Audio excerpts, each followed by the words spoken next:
ज्ञानेश्वरीचा आपण विचार करत आहोत। या ज्ञानेश्वरीमध्ये आतापर्यंत प्रत्येक गणपतीच्या अवयवांचा विचार करत करत गणपतीच्या हाताचा विचार करत आहोत। ज्ञानोबराय 6 शास्त्रांची योजना 6 हातांच्या ठिकाणी करतात। ती 6 शास्त्र म्हणजेच न्याय, वैशेषिक, सांख्य, योग व पूर्वमीमांसा आणि उत्तरमीमांसा ही 6 शास्त्र आहेत। कारण की ज्ञानोबरायांचा गणपती हा आस्तिक गणपती आहे. आस्तिक गणपती असल्यामुळे या ठिकाणी जी शास्त्र येतील ती सुद्धा आस्तिक असणारीच शास्त्र आपण या ठिकाणी ग्रहण करणार. यामध्ये काल 3 शास्त्रांचा विचार केला. न्यायशास्त्र, वैशेषिक शास्त्र व वेदांत शास्त्र. न्यायशास्त्र रूपी एक हात आहे. त्या हातामध्ये तर्करूपी कुऱ्हाड हातात धारण केलेली आहे. दुसरा वैशेषिक शास्त्र हा दुसरा हात. त्या हातामध्ये धर्मविशेष, नीतिविशेष रूपी अंकुश हातामध्ये ग्रहण केलेला आहे. तृतीय शास्त्र म्हणजे वेदांत शास्त्र. या हातामध्ये ब्रह्मरस, आज कोणी मोदक, तो हातामध्ये ग्रहण केलेला आहे. अशी ज्ञानोबरायांनी उपमा रूपक केलं. रूपकाच्या नंतर पुन्हा 3 हात अवशिष्ट राहिलेले आहेत. पूर्वमीमांसा, सांख्य व योग ही शास्त्र अवशिष्ट आहेत. या शास्त्रांची योजना ज्ञानोबराय या पुढील 2 ओव्यात करतात. आता प्रस्तुत एक ओवी आपण ग्रहण करून विचार करूया. ओवी संख्या आहे 12. एके हाती दंतो, जो स्वभावता खंडितो, तो बौद्ध मत संकेतो वार्तिकांचा. या ठिकाणी एके हाती दंतो, जो स्वभावता खंडितो. एके हाती जो स्वभावता खंडितो दंतो, तो बौद्ध मत वार्तिकांचा संकेतो, असा याचा अन्वय होतो.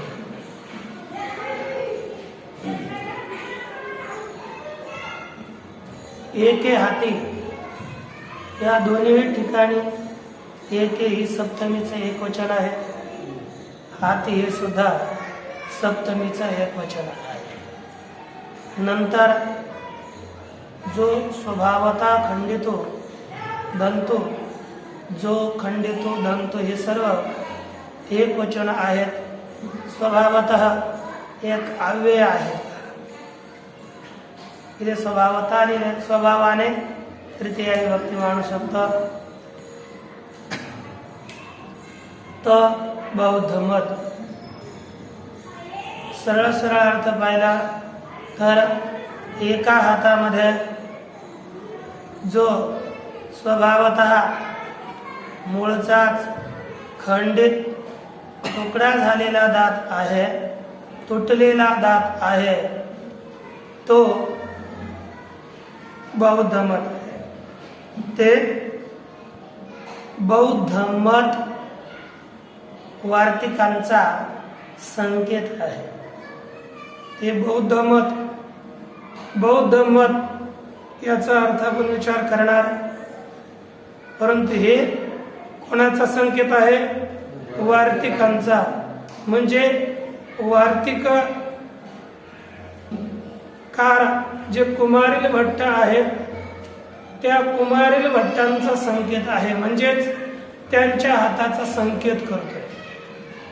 कुमारिल भट्ट हे मीमांसेचे एक आचार्य आहे. आरंभी श्री जैमिनी मुनींनी 12 अध्यायी एक पूर्वमीमांसा रचवली. तसंच 14 अध्यायी म्हणून संकर्षण कांड अशा प्रकारचे 4 अध्याय निर्माण केलेले आहेत. त्यावर श्री ज्या शाबर मुनींचं भाष्य आहे आणि भाष्यावर श्री कुमारिल भट्टांचे टीका आहे, वार्तिका आहे. काही अध्यायापर्यंत श्री कुमारील भट्टांनी जो स्वभावतः खंडित तो बौद्ध मत संकेत वार्तिकांचा. या ठिकाणी एक सहज पाहिला गणपतीच्या हातामध्ये एक खंडित दात आहे. खंडित दात धारण केला याविषयी वेगळ्या वेगळ्या कथा पुराणामध्ये प्रसिद्ध आहेत. परशुराम आणि गणपती यांचं परस्पर युद्ध झालं. त्या युद्धामध्ये परशुरामांकडून गणपतीचा एक दात तुटला गेला, म्हणून एक खंडित दात तो दात आपल्या हातात ग्रहण केलेला आहे. दुसरी अशी एक कथा येते, एक गजासुर आहे. त्या गजासुराबरोबर गणपतीचं युद्ध झालं. त्या युद्धामध्ये गणपतीनं गजासुराचा दात तोडला आणि तो दात तुटलेला दात गजासुराचा आपल्या हातात विजय चिन्ह म्हणून धारण केलेला आहे. वेगळे वेगळे मत, अथवा स्वभावतः गणपतीचाच दात परशुराम यांच्या युद्धामध्ये खंडित झाला, अथवा गजासुराचा दात आपण जिंकलो म्हणून विजय चिन्ह रूपानं दात धारण केलेला आहे. ही दोन चरित्र वेगळ्या वेगळ्या ठिकाणी येतात. दोन्ही चरित्र आपणास या ठिकाणी अर्थाचा समन्वय करण्याकरिता उपयोगी आहेत. प्रथम बौद्ध मत, कारण की एका हातामध्ये स्वभावतः खंडित असलेलं बौद्ध मत, तेच बौद्ध मत वार्तिकांचा म्हणजेच पूर्वमीमांसेचा संकेत आहे. म्हणजेच हे बौद्ध मत पूर्वमीमांसेच्या हाताचा संकेत करतं. म्हणजे एक हात पूर्वमीमांसेचा हात आहे आणि त्या हातामध्ये बौद्ध मत आहे. बौद्ध मत म्हणजेच बुद्धीनं कल्पिलेलं मत. बुद्धो भवं तद्बौद्धम बौद्धम च तन्मतम इति बौद्ध मतम. बुद्धीमध्ये होणारं मत, बुद्धीद्वारा कल्पिलेलं मत, असं बौद्ध मत आहे. शास्त्राचा आधार त्याला नाही. ज्या अवस्थेमध्ये शास्त्राचा आधार नाही, असं केवळ बुद्धीनं कल्पिलेलं मत आहे, त्याला बौद्ध मत असं म्हटलं जातं.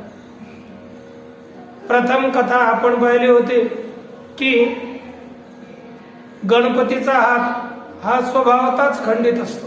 हे दात स्वभावतः खंडित आहे, कारण की स्वयं गणपतीचाच दात. कोणतीही मूर्ती आपण सरळ पाहिली तर गणपतीचा एक दात खंडित झालेला आहे असं आपल्याला दिसतं. तो खंडित दात आहे आणि परशुरामाच्या युद्धामध्ये तो दात खंडित झालेला आहे.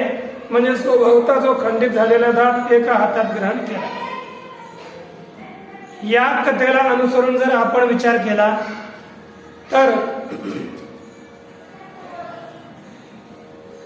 पूर्वमीमांसेचं जे मत आहे, पूर्वमीमांसेचं मत हे सुद्धा खंडित आहे. का? यांनी शबर स्वामीजींनी एक विचार, आत्मविचार आपल्या ग्रंथामध्ये मांडलेला आहे. शबर स्वामीजींचं भाष्य आहे आणि त्यांच्यावर वार्तिककारांना आपले वार्तिक लिहिलेली आहे. शबर स्वामीजींनी म्हटलंय की न च अहम प्रत्ययो व्यामोहः इति शक्यते वक्तुम बाधक प्रत्ययाभावात, असं शबर स्वामीजींचं वाक्य आहे. ते बोलतात की अहम प्रत्ययाचा विषय असणारा तोच आत्मा आहे. आत्मविषयक मत खंडित आहे. अहम प्रत्ययाचा विषय असणारा तो आत्मा आहे आणि अहम प्रत्यय विषय असणारा आत्मा तो व्यामोह आहे, भ्रम आहे. म्हणजे अहम प्रत्यय जो आहे तो भ्रम आहे असं म्हणता येणार नाही, कारण की यास बाध करणार काहीही नाही, बाधक प्रत्यय दुसरा कोणता नाही. म्हणून अहम प्रत्ययाचा विषय जो आहे तो आत्मा आहे असं त्यांनी कथन केलं. त्याच्याच विवरणामध्ये श्री वार्तिककार कुमारील भट्टांनी न चास्मिन स इति ज्ञानम नय्यसो भ्रांति कारणम न चाम प्रत्ययो भ्रांतिरिष्टो बाधक वर्तनात बाधक वर्जनात अशा प्रकारचा एक श्लोक लिहिला. त्यांचं काय म्हणणं, अस्मिन स इति ज्ञानम न म्हणजे या आत्म्यामध्ये सह अशा प्रकार, कारण की तो प्रत्यक्ष आहे, समीप आहे, यामध्ये सह अशा प्रकारच्या शब्दाचा प्रयोग होऊ शकत नाही. अहम अशा प्रकारच्याच शब्दाचा प्रयोग व्हावा. यामध्ये भ्रांती आणि याविषयी भ्रांतीचं दुसरं काही कारणही नाही आहे. अहम हे प्रत्यय भ्रांती नाही, कारण की यामध्ये कोणी बाधक प्रत्यय बाधक प्रमाण नसल्यामुळे याला भ्रम असं म्हणता येत नाही असं त्यांनी कथन केलं. आणि पुढेच प्रतिपादन करत असताना ते बोलतात की वेदाचं प्रामाण्य नित्य आत्मा आहे या पक्षामध्येच खरं सिद्ध होतं. आत्मा नित्य, ते सुद्धा नित्य म्हणतात. शास्त्रामध्ये सुद्धा आत्म्याला नित्य मानलेला आहे. परंतु ते आणखी बोलतात न तू शरीर मात्र आत्मा, केवळ शरीर हेच आत्मा नाही. यानं 4 लाखाधिक मतांचं खंडन केलं. हे मान्य. पुढे जाऊन बोलतात की न ज्ञान मात्र आत्मा, केवळ ज्ञान हा सुद्धा आत्मा नाही. ते विज्ञानम आनंदम ब्रह्म सत्यम ज्ञानम अनंतम ब्रह्म इत्यादी श्रुतींनी तर आत्मा ज्ञानरूप आहे, ज्ञानच आत्म्याचं स्वरूप आहे असं प्रतिपादन केलेलं आहे. परंतु यांच्या मतामध्ये ज्ञान हा आत्मा नाही. मग कोण आहे? ते बोलतात की ज्ञानमचे आत्मनिष्ठम, ज्ञान कुठे राहतं? आत्म्यामध्ये राहतं. विषयांना ग्रहणार आहे आणि चैतन्य पदवाच्य आहे. चैतन्य या पदाने ज्याला सांगितलं जातं ते ज्ञान आहे आणि ते ज्ञान आत्म्याचा गुण आहे असं यांचं म्हणणं आहे. आणि शंकर मतामधील अविद्यावाद, ऐकात्म्यवाद हा दूषित आहे. हे संबंध परिहारक त्यांच्यातील वार्तिकातील ग्रंथ भाग आहे, त्याच्यात त्यांनी खंडन केले श्री शंकर मताचं. तद्वत ग्रहिकत्वाधिकरणामध्ये सुद्धा हा आत्मा जीवात्मा दोन प्रकार आत्मा दोन प्रकारचा आहे. जीवात्मा परमात्मा, तो शरीरेंद्रिय विलक्षण, प्रत्येक शरीरामध्ये भिन्न, आणि तो आत्मभेद सुद्धा पारमार्थिक यथार्थ आहे असं स्वीकारतात. म्हणजे या प्रकारे बुद्धीनं कल्पना केलेली आहे. हे बौद्ध मत याला सुद्धा म्हणू शकतो बुद्धी कल्पित मत. कारण की आपण मागे पाहिलेलंच आहे, ह्रीर धीर विचिकित्सा ह्रीर धीर धीर ते सर्व मन एव, म्हणजे कोण आहे? धी म्हणजे ज्ञान, हे मनाचा गुणधर्म आहे, आत्म्याचा धर्म नाही. यावरून त्यांचं मत या मतानं खंडित आहे. बुद्धीनं कल्पना केल्या, श्रुतीनुसार कल्पना केलेली नाही. आत्मा ज्ञान रूप आहे श्रुती सांगते, आणि त्याने आत्म्या ज्ञान या आत्म्याचा गुण मानला. या ठिकाणी सुद्धा बौद्धिक कल्पित मत आहे असं दिसतं. ऐकात्म्यवाद तत्वमसी या श्रुतीनं जीव ब्रह्मैक्य अयमात्मा ब्रह्म प्रज्ञानम ब्रह्म अहम ब्रह्मास्मि इत्यादी श्रुतीवरून ऐकात्म्यवादच सिद्ध होतो. श्रुती ऐकात्म्यवाद प्रतिपादित करते आणि यांनी भेदात्म्यवाद स्वीकार केला. पण हे मत खंडित आहे. स्वभावतः स्वरूपतः श्रुतीनुसार ते मत खंडित आहे. असा खंडित असणारं मत यांनी वार्तिकांनी आपल्या वार्तिकामध्ये प्रतिपादन केलंय. म्हणून बौद्ध मत कसं आहे, हे बुद्धीनं कल्पिलेलं भिन्नात्मवाद हे मत स्वभावतः खंडित आहे. म्हणून एका हातामध्ये धारण केलेला जो दात म्हणजेच बुद्धीनं कल्पिलेलं मीमांसेचं आत्मविषयक मत हे स्वभावतः खंडित आहे. आणि हे वार्तिकानं उपलक्षित पूर्वमीमांसेचा संकेत आहे. म्हणजे पूर्वमीमांसेचा निर्देश करतो की हा हात पूर्वमीमांसेचा हात आहे. दुसरा असा विचार येतो, बौद्ध मत म्हणजे बुद्धाचंच मत. कारण की आता जो मी विचार सांगितला तो विचार करण्याकरिता थोडा कठीण वाटतो. ही काढले मत घ्या, त्यांच्या मताची सिद्धी करून आहे तर सिद्ध तर होतेच, परंतु विचार करावा लागतो. परंतु अन्य सुद्धा विचार करण्याची एक पद्धत आहे. बौद्ध मत शब्दाचा अर्थ बौद्ध मत शून्यवादी मत आपण ग्रहण करूया. एक कथा अशी येते आणि आपल्याला ही दुसरी कथा म्हणजे गणपतीचा काय केला, गणपती आणि गजासुरांचं युद्ध झालं. गणपती आणि गजासुरांच्या युद्धामध्ये गणपतीनं गजासुराचा दात तोडला आणि तो विजय म्हणून आपल्या हातात ग्रहण केला.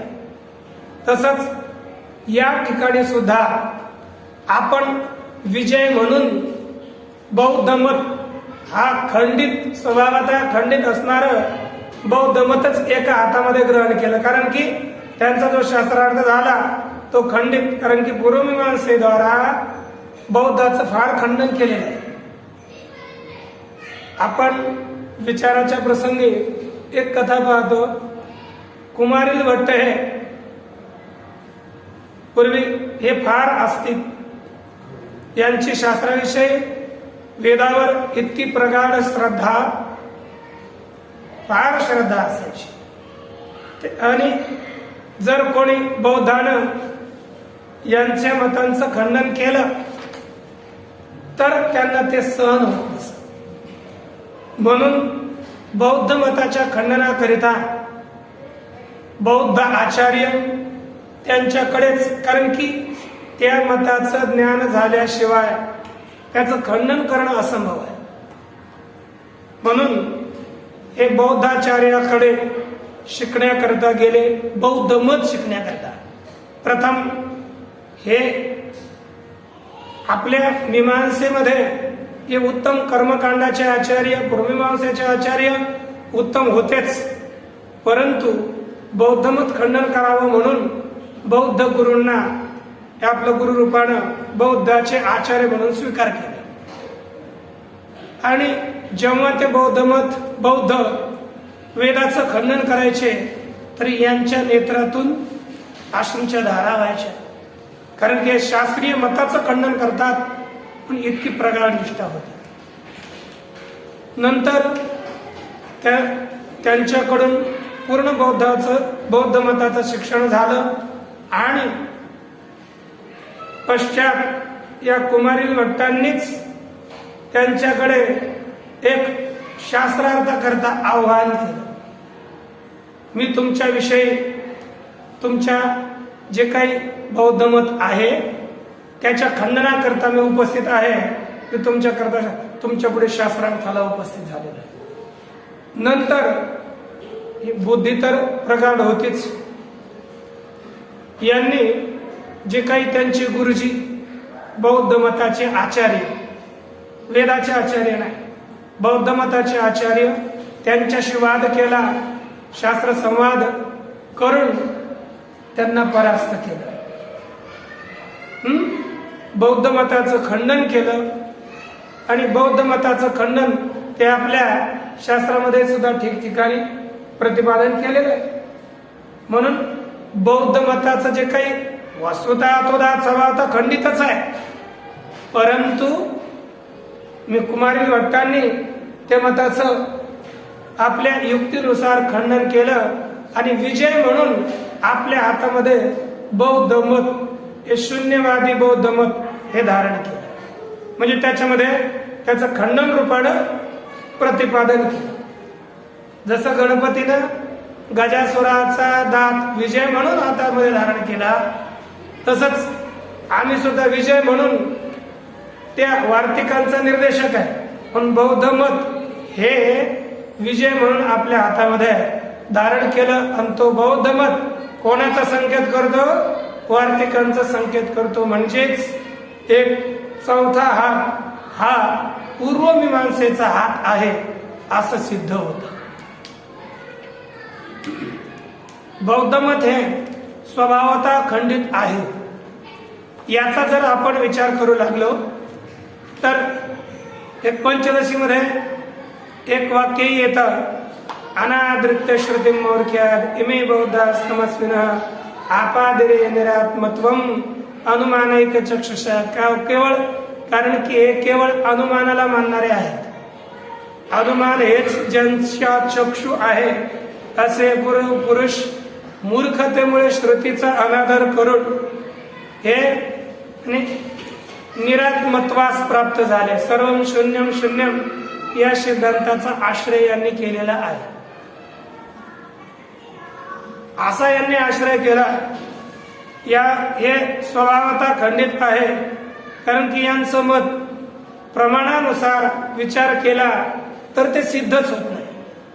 जसं एक भगवान बादरायणजी आपल्या सूत्रामध्ये लिखतात, सर्वथानुपत्तेश्च, म्हणजे हे जे काही बौद्धांचं मत आहे सर्वथा सर्व प्रकारे अनुपन्न आहे, ते सिद्धच होत नाही. म्हणून भगवान श्री शंकराचार्य या सूत्राच्या व्याख्यानामध्ये सांगतात की जसं कोणत्याही प्रकाराने जसा जसा आपण या वैनाशिक मताचा विचार केला, त्याचं परीक्षण करू गेलं तर जसं वाळूची जागा आहे, वाळूमध्ये आपण जसं उकरत जाऊ ती आणि ढासळत जाते, तिच्यामध्ये काहीच असं एक ती नष्टच होऊन जाते, ती स्थितच राहत नाही. आपण वाळू काढली ती पुन्हा ढासळते. खाली आपण खड्डा खोदून गेलं, त्याच्यात सूक्ष्मता काय शोधू गेलं ते वरचं ढासळून खाली जाते, म्हणजे वरच्याची स्थिती राहत नाही. तशीच या बौद्ध मताच्या विचाराच्या प्रसंगी तो विचाराला टिकतच नाही. म्हणून न कांचित अपि अत्र उपपत्तीम पश्यामः, एक सुद्धा उपपत्ती आम्हाला दिसत नाही असं श्री शंकराचार्यजी बोलतात. यावरून निश्चित होतं यांचं मत स्वभावतःच खंडित आहे. म्हणजे या मताला काहीच एक धारा नाही, आश्रय नाही, असा स्वभावतः खंडित असणारा एक दात बौद्ध मताचा दात तो ज्ञानवराय बोलतात की तो एका हातामध्ये ग्रहण केलेला आहे. तोच कोणाचा संकेत करतो? वार्तिकांचा संकेत.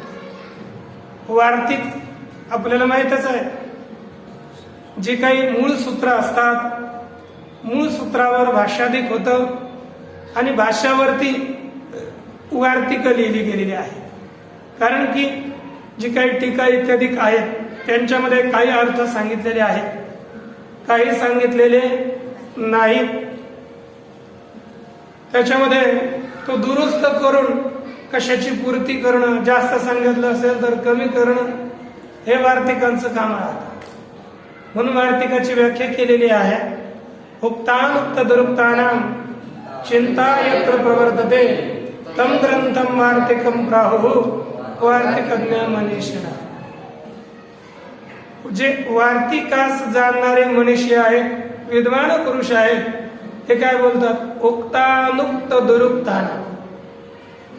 जे काही सांगितलेलं असेल, अनुक्त जे सांगितलेलं नसेल, दुरुक्त डबल सांगितलेलं असेल किंवा दूषित सांगितलेलं असेल, काही घ्या, दुरुक्त घ्या, डबल सांगितलेलं घ्या किंवा दूषित सांगितलेलं असेल, त्याविषयी ज्या ठिकाणी विचार केला जातो, उक्तानुक्त दुरुक्तानां चिंता यत्र प्रवर्तते, त्याचा विचार ज्या ग्रंथात केला जातो, तम ग्रंथम वार्तिकम प्राहुः, त्या ग्रंथास वार्तिक असं म्हणतात.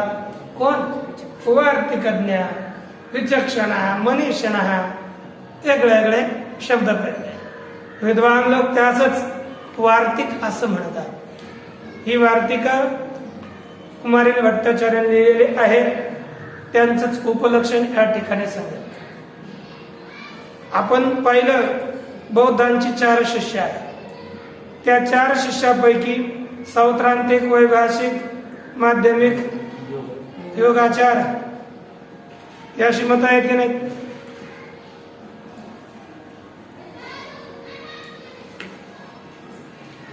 त्यापैकी जी काही पहिली 2 शिष्य आहेत, सौत्रांतिक, वैभाषिक, यामध्ये काही बाह्य पदार्थ स्वीकार करतात, काही आंतरिक पदार्थ स्वीकार करतात, काही अनुमेय बाह्य पदार्थ आहेत, अनुमेय आहेत, काही नाही प्रत्यक्षच आहेत. ते बाह्य पदार्थ संघात रूप आहेत. जसे परमाणू एकत्र आले, एकत्र परमाणूंचा समुदाय हे मांडतात. परंतु हे सगळेच मत परमाणू एकत्र करणारा कोणी नाही. परमाणू जोडतात कसे, जड परमाणू एकत्र कसे होते? अशा प्रकारचे मत जर पाहिलं तर यांची मत स्वभावतः खंडित होतात. परंतु शून्यवाद हा निरात्मवाद आहे. विज्ञानवाद सुद्धा बौद्धांचाच आहे. आणि शून्यवाद हा स्वभावतः खंडित आहे. त्याच ज्यादा विशेषतः स्वभावतः खंडितत्व शून्यवादी पक्षस्तु सर्व प्रमाण विप्रतिषिद्ध इति तन्निराकरणाय नादरः क्रियते. शंकराचार्यांची एक पंक्ती आहे, शून्यवाद पक्ष अस्वभावतः सर्व प्रमाणाने विपरीत निषिद्ध आहे, म्हणून त्याच्या खंडनाकरता आदर केला जात नाही. तो स्वभावतः खंडित आहे ना, त्याचं काय खंडन करण्याकरता आदर करावा. आणि अशा प्रकारचा खंडित हात या ठिकाणी ग्रहण केलेला आहे. आणि तोच हात कोणाचा संकेत आहे? वार्तिकांचा संकेत आहे. पुन्हा एक वेळेस त्याचा अन्वयपूर्वक अर्थ समजा. एका हातामध्ये स्वभावतः खंडित असणारा गणपतीच्याच म्हणजे गणपतीच्या एका हातामध्ये स्वभावतः खंडित असणारा जो दात तोच बौद्ध मत आहे ना. तो तेच बौद्ध मत वार्तिकांचा वेगळं करायचं. बौद्ध मत संकेतू जोडून एक पद ते विभक्त करावं. तो बौद्ध मत संकेतू वार्तिकांचा, ते बौद्ध मत वार्तिकांचा संकेत आहे. कोणाचा संकेत आहे? वार्तिक. बौद्ध मत प्रथम एकवचन, संकेत हे सुद्धा प्रथम एकवचन. बौद्ध ते बौद्ध मत, तो केलं की तेच बौद्ध मत आहे. आणि दोन्ही प्रकारे स्वीकार करा बौद्ध मत. तो वार्तिकांचा संकेत, ते बौद्ध मत वार्तिकांचा संकेत आहे. आणि वार्तिक म्हणजे पूर्वमीमांसेचा निर्देशक आहे. याप्रमाणे चौथा हात कसा झाला? मीमांसेचा. लक्षात आलं ना?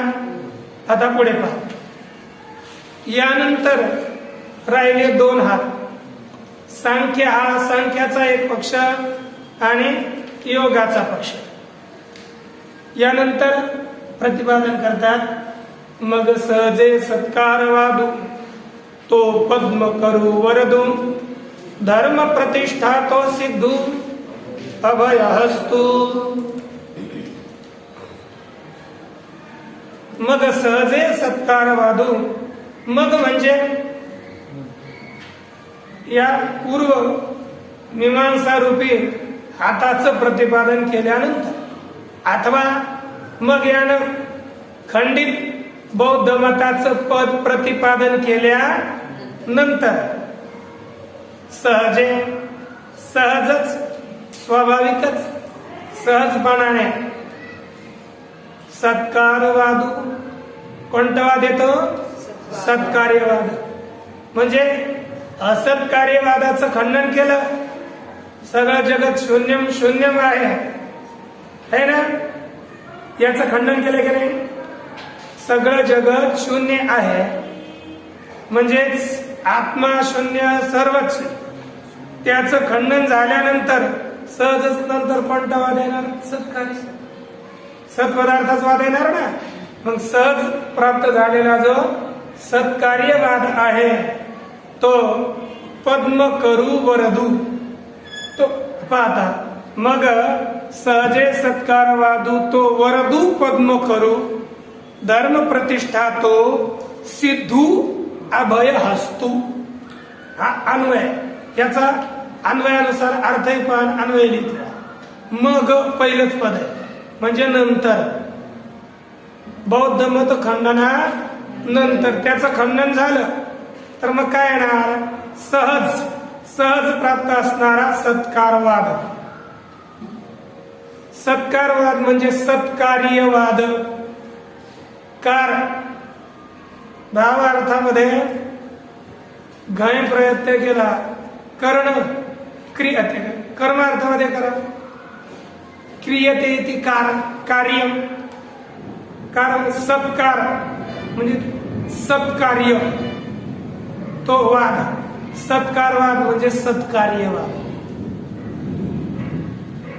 तोच पद्मकर, वर देणारा कमल हस्त आहे. तोच वर देणारा कमल हस्त, हस्त कमल आहे. धर्माची प्रतिष्ठा करणारा, धर्म प्रतिष्ठा हेच सिद्ध, सिद्ध असणारा अभय हस्त आहे, अभय देणारा हात आहे. आता बस मी शब्दार्थ सांगितलं, तुम्हाला फोडून नाही सांगितलं. आता याचा याच क्रमाने तुम्ही अर्थ पहा. मग याचा अर्थ आपण केला बौद्ध मत खंडनानंतर, कारण की शून्यवाद्याचं खंडन झालं, असतवाद्याचं खंडन झालं तर सद्वादच अवशिष्ट राहणार ना. मग सहज सत्कारवाद प्राप्त झाला.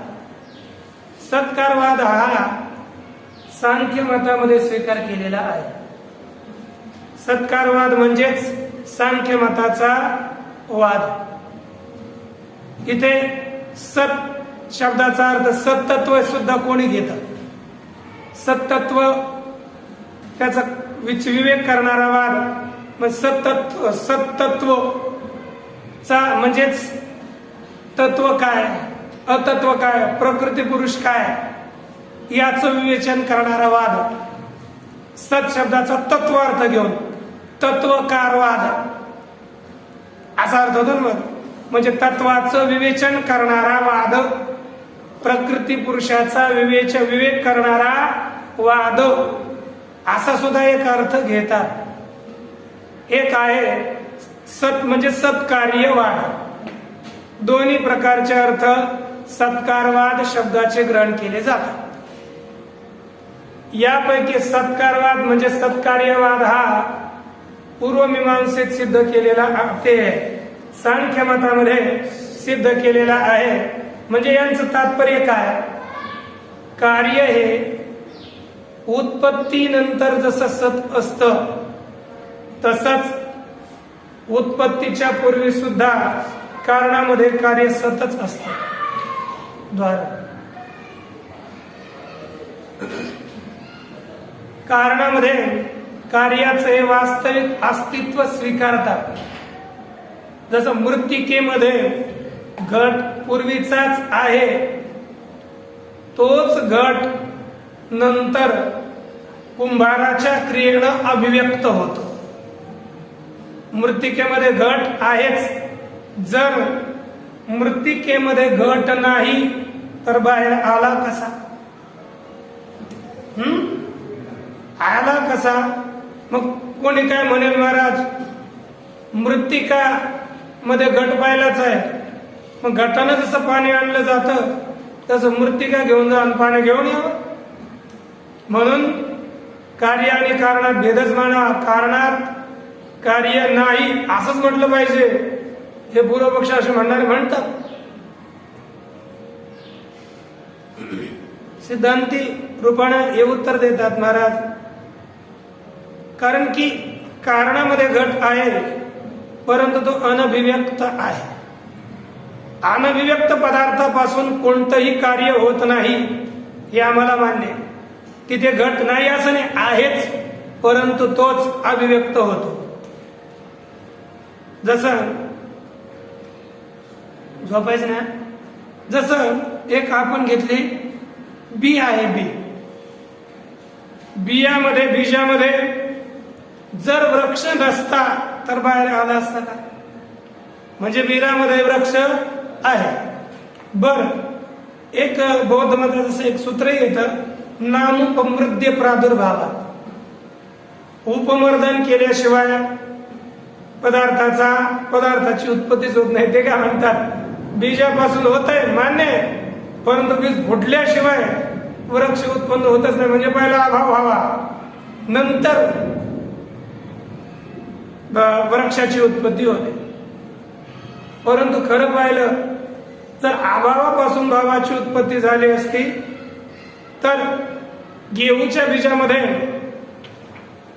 बाजरीच्या बीजाचा अभाव आहे की नाही? आहे ना. म्हणजे बाजरीचा अभाव गेहूमध्ये आहे. मग अभावापासून म्हटलं तर गव्हापासून बाजरीची उत्पत्ती झाली पाहिजे ना.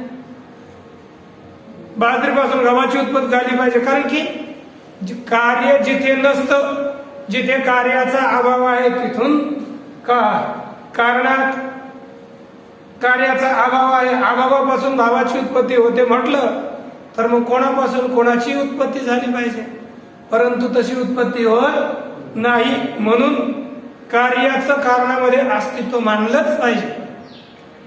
म्हणून कारणात सुद्धा कार्य सद्रूपानेच असतं.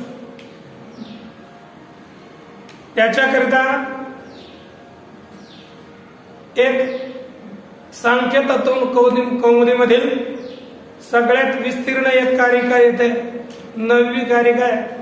असद करणात उपादान ग्रहणात सर्व संभवा भावात शक्तस्य शक्य करणात कारण भावाच सत्कार्यम, अशा प्रकारची एक कारिका दिली. ते काय म्हणतात, असद अकरणात, असत पदार्थ करण कारण होत नसल्यामुळे असत पदार्थ होतोय का? वंद्यपुत्र कोणाचं कार्य होतो का? नासतो विद्यते भाव, नासतो विद्यते भाव, ना भाव विद्यते सतः. श्रुतीमध्ये सुद्धा सांगितलंय, असत असत कथम असत असत जे आहेत, असत पासून सत पदार्थाची उत्पत्ती होईलच कशी? म्हणजे कधी मनुष्य असत पदार्थ अभाव हा कारण होत नसल्यामुळे तिथे काय म्हटलं पाहिजे, हो कारणामध्ये कार्य सतच म्हटलं पाहिजे. म्हणून कार्य हे सत आहे, सत्कार्यवाद आहे. कारणात कार्य सद आहे. दुसरा आहे तो दिला उपादान ग्रहणात. तुम्हाला जर कार्य उत्पन्न करायचं, घटाच्या उत्पत्तीला मातीच का घेता? आमरस बनवायचा आता, आंबेच विकत का घेता? चिंच घेऊन बनवावं की? म्हणजे आपण उपादान कारण ग्रहण करतो. अभावापासून कार्याची उत्पत्ती होते म्हटलं तर अगोदर कारणात कार्य पाहिजे ना. म्हणून आपण उपादान कारणाचंच ग्रहण करतो यावरूनही सिद्ध होतं त्याच्यात कार्य आहे. तिसरा येतोय सर्व संभवा भावात. अभावापासून भावाची उत्पत्ती म्हटलं तर सगळ्यापासून सगळ्यांचीच उत्पत्ती होऊ लागेल. होते का सर? म्हणजे अगोदर कारण लागतं, बीज रूपानं सूक्ष्म रूपानं कारणामध्ये कार्याचं अस्तित्व मानलं जातच, म्हणून सत्कार्यवाद आहे. पुन्हा शक्तस्य शक्य करण्यात जो समर्थ आहे ना, शक्य सशक्त कर जो समर्थ असतो हेच शक्य पदार्थाचं कर्ण मानतात. म्हणून सुद्धा कारणामध्ये कार्य मानावं आणि कारण भावाच्य सत्कार्य. कारणाचं अस्तित्व असल्यामुळे सुद्धा कार्य हे सत मानावंच लागतं, अशा प्रकारचे हेतू देतात.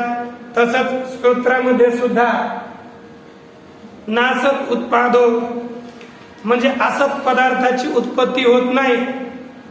होती म्हटलं तर माणसाच्या शिंगांची उत्पत्ती झाली पाहिजे. होते का? नाही. उपादान ठीक आहे. न असत उत्पाद, असतची उत्पत्ती होत नाही. कशी? नृशृंगावर मनुष्यांच्या शिंगाप्रमाणे. या प्रकारे उपादान नियमात उपादान हे निश्चित राहतं, म्हणून तिथं कार्य मानलं पाहिजे. सर्वत्र सर्वदा सर्वा संभवात सर्व ठिकाणीच निरंतरच सगळ्यांची उत्पत्ती संभव नाही, म्हणून शक्तस्य शक्य करणार कारण भावाच्य हे सूत्र आहे. जशी कारिका आहे तशीच सांख्य सूत्र सुद्धा असेच आहेत. म्हणून हे कारणामध्ये कार्य हे सत मानतात. याकरिताच सांख्य मतामध्ये परिणामवाद स्वीकारला जातो.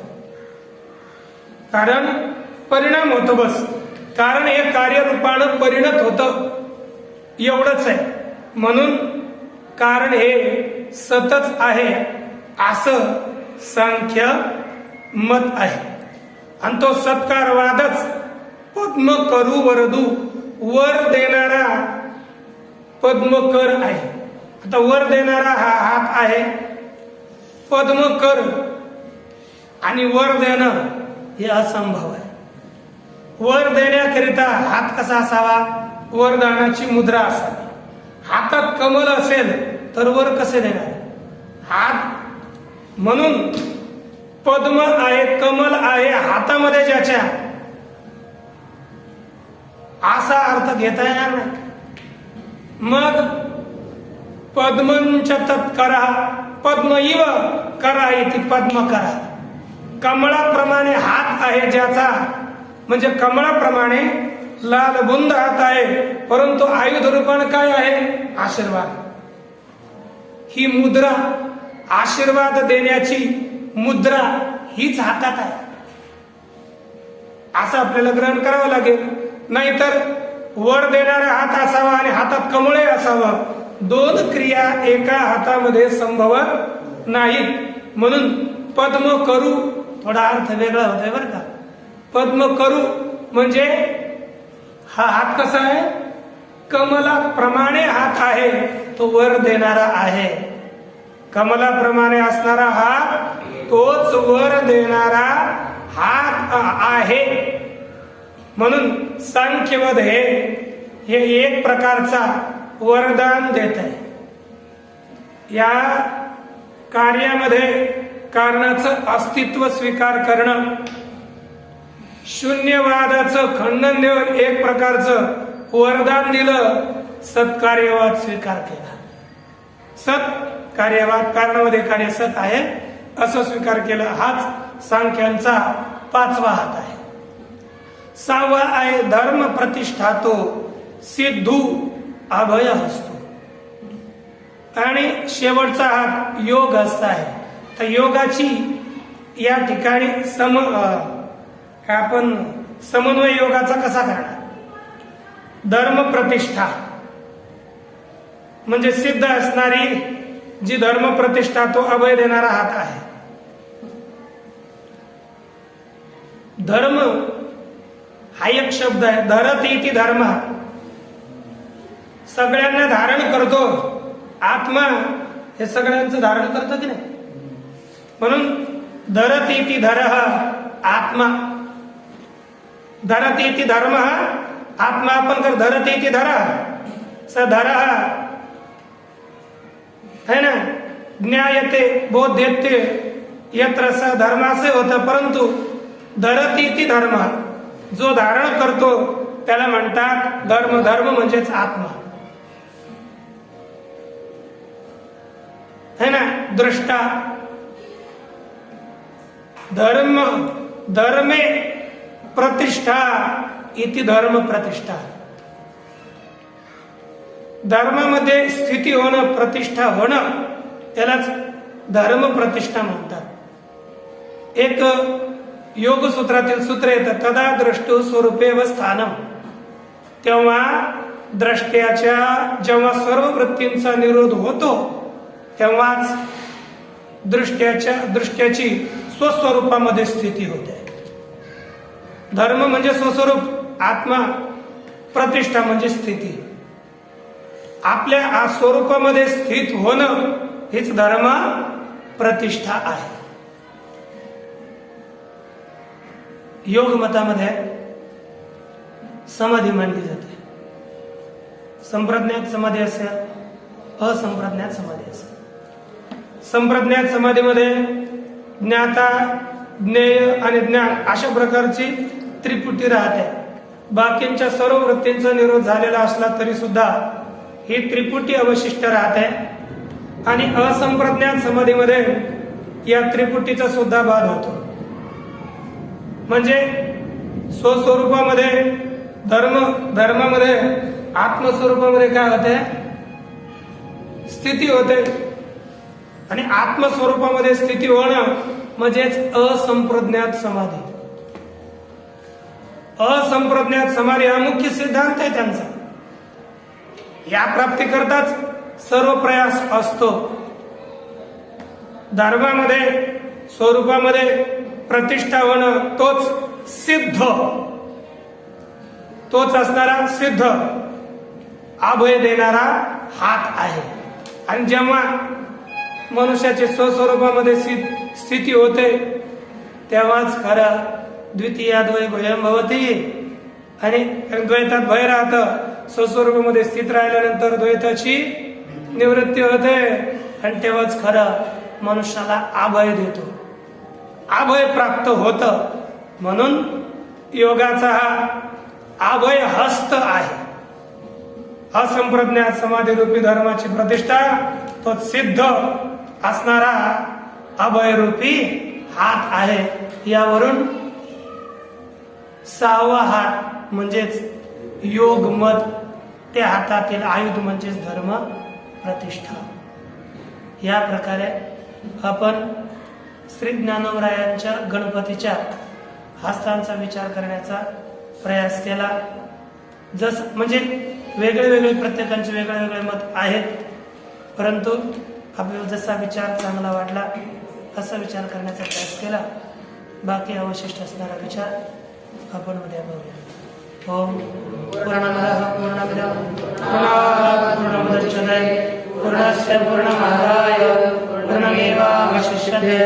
ओम शांति शांति शांति.